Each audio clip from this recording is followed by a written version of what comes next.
I'm joined now by CNN political commentator and Republican strategist Alice Stewart in Alexandria, Virginia, and Maurice O'Kelly, better known as Mo Kelly. He is a political commentator and the host of the Los Angeles radio program, The Mo Kelly Show.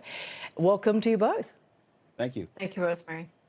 So, as Republicans come to terms with their shocking and disappointing midterm results, some party donors and leaders are apparently considering a post-Trump future for the GOP, even as Donald Trump prepares to announce his intent to run again as president in 2024. Perhaps as early as Tuesday, we'll hear from him on that.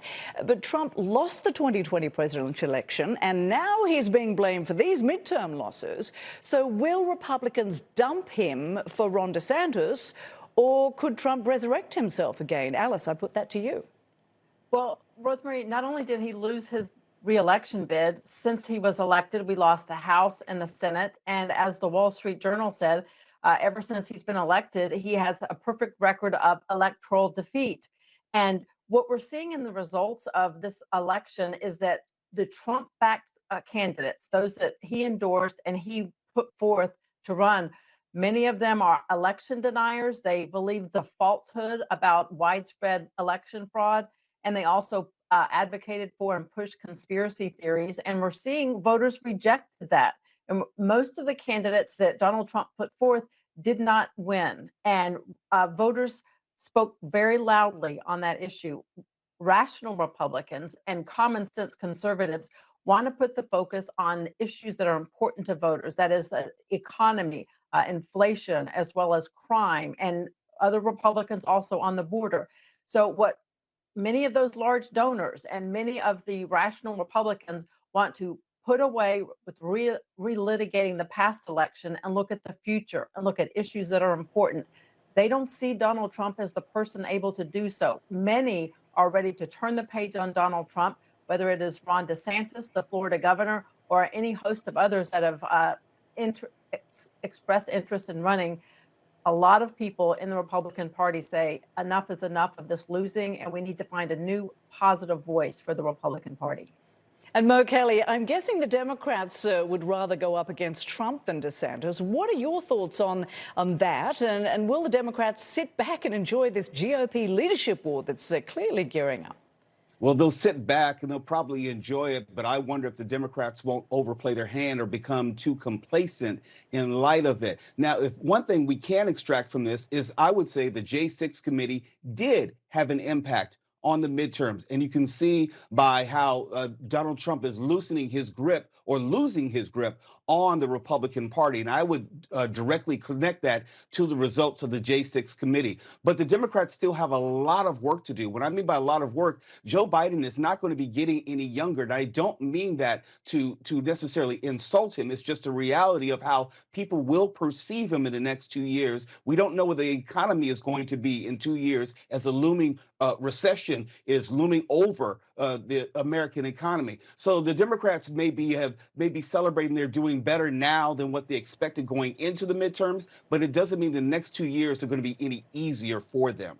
Interesting points. And Alice, midterms, of course, usually punish the party of the president, but instead Republicans are licking their wounds. The Democrats will control the Senate while Republicans battle to control the House, probably with a razor-thin majority once all the counting's done. What deals will Kevin McCarthy need to make with the pro-Trump Freedom Caucus if he wants their support for his bid to be Speaker of the House, his big dream?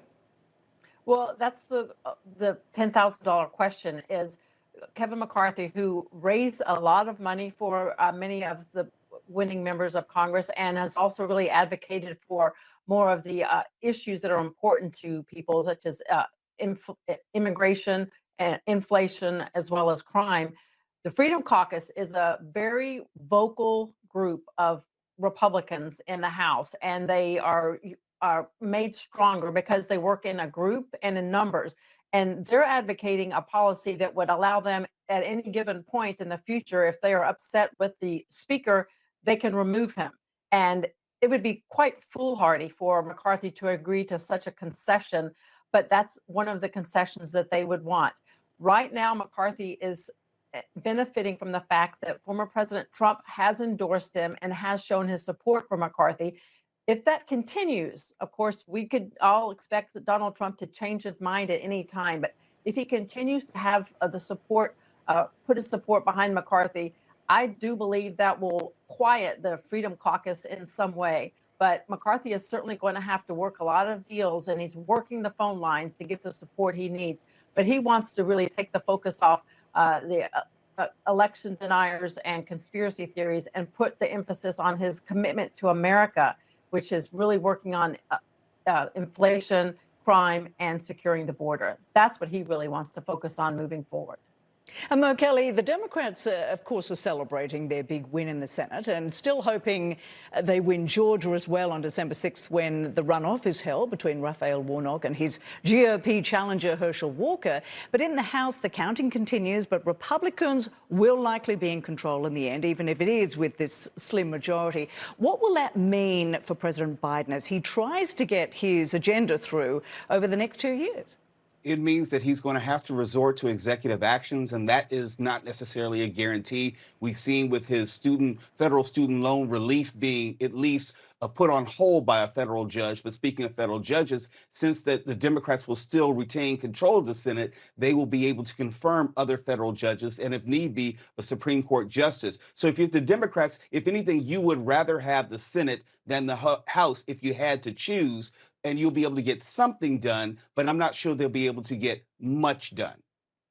And President Biden is, of course, enjoying his midterm boost on the world stage right now at the G20 summit, just hours away from his face-to-face meeting with China's Xi Jinping, while the Republicans battle it out and point the finger of blame over shocking losses in the Senate, the House, and in the state, at the state level where Democratic governors have won big. So, Alice, who do you blame for this massive loss?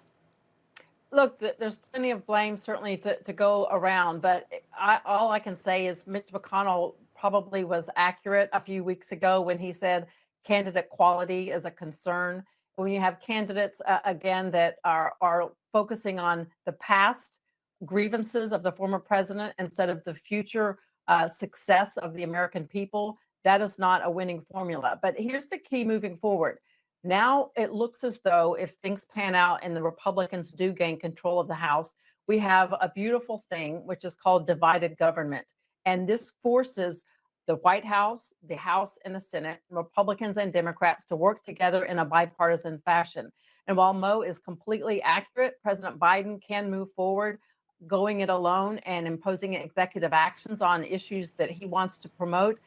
The best course of action for the American people is for Joe Biden to do, as he said earlier this week, bring Republicans and Democrats together at the table and work across the aisle and get things done, because that is clearly the message the American people have sent when we have such a very close divide on these races in the House and the Senate.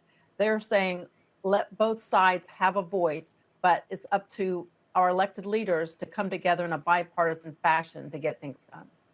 And Mo Kelly, you get the last word. What's your advice to Democrats to make sure these wins count? They don't squander this. Well, I would say Charlie Brown, Lucy with the football. I think it would be good governance, to what Alice was saying, to negotiate with Republicans. But let's look at the past. The Republicans haven't shown that they want to negotiate in good faith with Joe Biden. And if that continues to be the case, then he should be ready to go it alone. Alice Stewart, Mo Kelly, thank you to you both for your analysis. Thanks, Rosemary. Appreciate it. Thank you.